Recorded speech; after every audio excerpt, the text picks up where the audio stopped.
বুঝলে মোটা হয়ে যাচ্ছি। কি করা যাবে তার জন্য? রোগা হতে হবে, এসব ফাস্টফুড খাওয়া বন্ধ করতে হবে।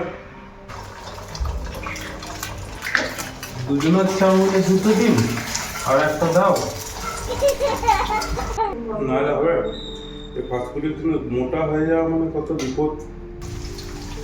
চাউমিনটা একটু আলু দেবে গো। মোটা হয়ে গেলে হাঁটতে চলতে অসুবিধা, ট্রেন ধরতে সিঁড়িতে উঠি উপর নিচে করতে অসুবিধা, পরে আবার তোমার হার্টের প্রবলেম হতে পারে। বাদাম খাচ্ছ? হ্যাঁ। আর দুটো বাদাম দাও। কত দাও?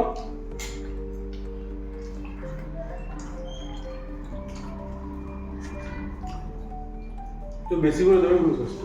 হ্যাঁ হ্যাঁ, বেশি করে দেবো। বেশ, গ্রিন চিলিটা একটু দাও।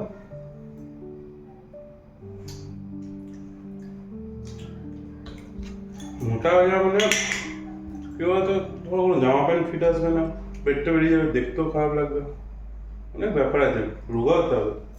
বাস ব্যাস, লাগলে আর একটু